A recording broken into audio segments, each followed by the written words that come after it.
Welcome to Jake's On First, the podcast where we solve all of baseball's problems. The problem is no one is listening. I'm joined tonight by my co-host, Jake Hipple. Jake, how are you doing? OMG, so much better than the last time you asked. Oh yeah, you improved in the last 10 minutes? Totally. I'm laughing way more than I was before. And joining us live from Tropicana Stadium, we have Steven Coelho. Coelho, how are you doing? I'm good. Tropicana is not to be confused with Tropicana Field. Tropicana Stadium is a claymation. It's a claymation stadium I created. I built it. I assumed that the Tropicana Field was the surface, like the turf, and the stadium was the building. No. When I said I'm at Tropicana Stadium, I was referring to mine. I made it during. It was. I'll show you. It's pretty cool. Home project I did. To see this. Okay, I'm about it. Yeah. We can post it on YouTube. Yep, that'll get us some follows. All right, so for this episode, we're continuing up our list of final rankings from last year. So we're talking about Team Asterix belonging to Jonathan Fleckenstein, who I skunked in ping pong. He finished 9th in the regular season, finished 1-5. And he was middle of the pack in points against, but was last in the league in points for. So that really just, kind of shows that his team, either he wasn't setting the lineup very much or his team was really unproductive because it wasn't like he was getting a lot of points scored against him.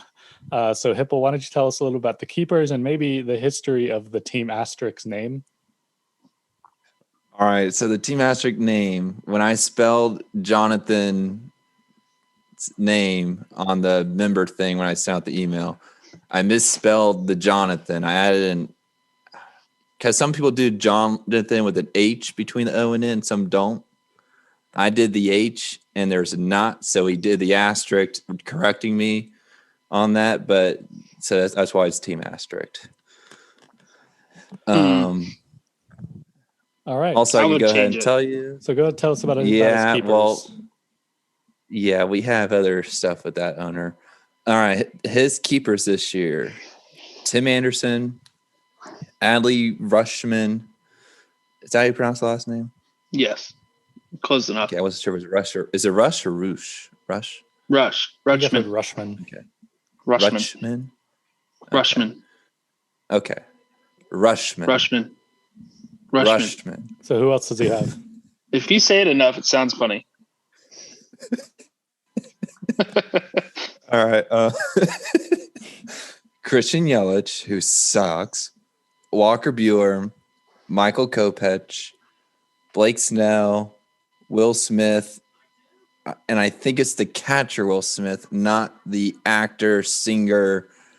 Was he acting, singing, dancing, anything he wants because he's a triple threat, Will Smith. Also not the Will Smith on the Braves Josh is an actor?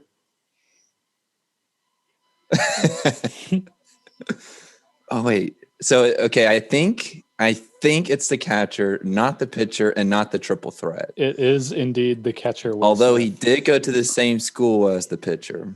Fun fact. Josh Hader, Manny Machado, JJ Bleday, Dansby Swanson, and Casey Mize.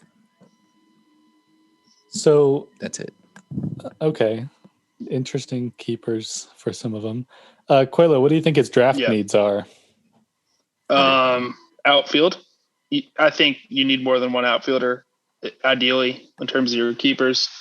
It's funny when you have 4 outfield slots, 2 is literally all you need. But when you have 1, you need outfield. Second base, because I'm in the same position as him, but when you don't have a second baseman, there's already not a lot left. So second base for sure. I think starting pitching, obviously you can't complain about Buehler and Snell, but Casey Mize and Kopech. Kopech might be, I don't know. Is he starting this year? I think he's coming out of the bullpen, at least right now. I think he's starting out of the pen. And then Casey Mize. I think Casey Mize is going to be unreal, but I'm not sure about this year. Yeah, I'm not sure about he won't be him up being till that good in 2021. Yeah. So, I mean, honestly, in first base, once you don't have, I think all the good first basemen are already keepers. So, I think, I mean, I could just talk about the positions. Really, he needs more good players. Yeah. So, I mean, I know Fleck likes to organize his teams as like the swaggiest players that he can get. But I think when like keeping some of the guys he kept, maybe like they're kind of borderline keepers. So right. It's tough to say. The way I see it, like, okay, Machado, great. Yeah, Tim Anderson, obvious great keeper. choice. Christian Yelich, obvious. Will Smith, probably a good choice because he's a catcher. Dansby, people forget how good he was last year. I know it was a shortened season. Dansby had a monster year, and I just don't know, like, where would you improve at the shortstop position other than, like... Yeah, so I'm fine with that. He has Tim Anderson. Yeah, but why not have... I mean, here's the way I see it. I don't think it's his worst keep. I think he's fine. Well, yeah, Tim Anderson, I mean, again, I don't think Tim Anderson is a fluke by any stretch. No. But one could argue he might hit 10 home runs and 280 next year, right? Again, I don't predict that. But if he does, Dansby Swanson might be the way he was last year. If Dansby Swanson doesn't pan out, Tim Anderson probably will. I don't think both of them won't. So honestly, what's his worst? He's hedging his bets at shortstop. His worst keeper? Okay, so Christian Yelich. Dude, I don't know where that's coming from. I think the I would definitely say Yelich is his favorite player. So I say that. I think the ceiling is a lot higher on Yelich, but I am totally against keeping a catcher because I don't think catchers produce enough to be worth keeping. Okay, here's the way I look at it. And this is why I'm glad in this league that we're having designated prospect keepers now, because JJ Bleday, even Casey Mize, and then Michael Kopech, he could have all redrafted fairly easily if he really wanted to pick them in his first 3 picks, which would have been a reach.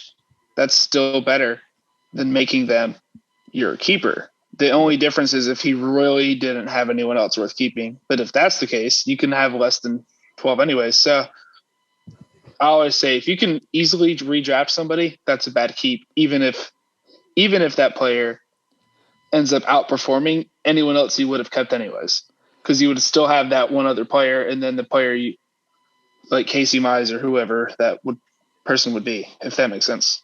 I agree with you on the Michael Kopech, but I kind of am in on the Casey Mize as a keeper. I think Mize would have been.